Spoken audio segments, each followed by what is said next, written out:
జనం హితం కోరేవారు జననేత మహానేతగా నీరాజనాలు అందుకుంటారు. మంచి పనులతో జనం గుండెల్లో ఎప్పటికీ నిలిచిపోతారు. అలాంటి మహానేత వైఎస్ రాజశేఖర రెడ్డి.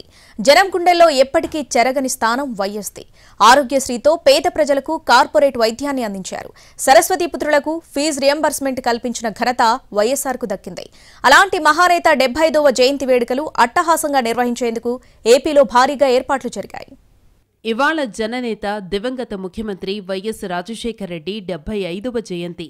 నేతలు, లీడర్లు, మంత్రులు, ఎమ్మెల్యేలు కోకొల్లలుగా పుడుతూ ఉంటారు. కానీ కొందరు మాత్రమే జన హృదయాలలో స్థానాన్ని సంపాదించుకోగలుగుతారు.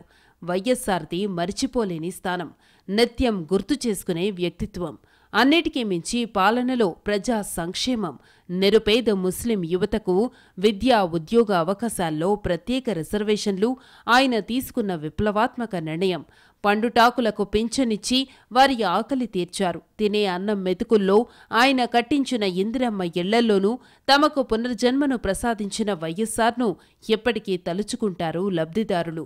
జయంతులకి, వర్ధంతులకి మాత్రమే కాదు, తెలుగు రాష్ట్రాలలో ఈ రోజుకి జనం ఆయన్ని మర్చిపోలేకపోతున్నారంటే ఆనాడు వైఎస్ రాజశేఖర రెడ్డి ప్రవేశపెట్టిన స్కీములు, సంక్షేమ పథకాలే కారణం.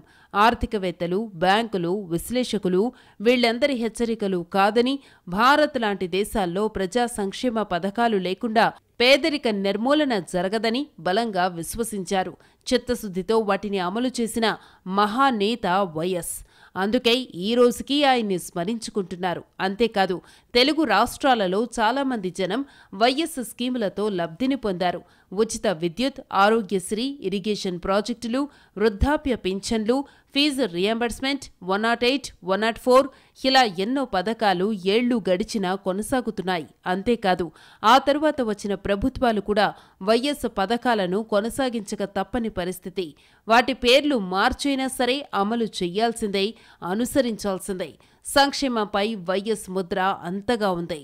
కడప జిల్లా జమ్మలమడుగులో 1949 జూలై 8న జన్మించిన వైఎస్ రాజశేఖర రెడ్డి వైద్య విద్యను అభ్యసించారు. పులివెందులలో ఆస్పత్రిని నెలకొల్పి ₹1కే వైద్యం చేసి రూపాయి డాక్టర్గా ప్రజల ప్రేమాభిమానాలు పొందారు. డాక్టర్గా ప్రజల నాడి తెలిసిన వైఎస్ఆర్ 1978లో రాజకీయ అరంగేట్రం చేశారు. నాటి నుంచి 2009 సెప్టెంబర్ 2 హెలికాప్టర్ ప్రమాదంలో హఠాన్మరణం చెందే వరకు తన జీవితాన్ని ప్రజలకే అంకితం చేశారు. 2 సార్లు సీఎంగా చేసిన రాజన్న జనం హృదయాలలో చెరగని ముద్ర వేశారు. అలాంటి మహానేత జయంతి వేడుకలను అట్టహాసంగా నిర్వహించేందుకు ఏపీలో కాంగ్రెస్, వైసీపీ ఏర్పాట్లు చేశాయి.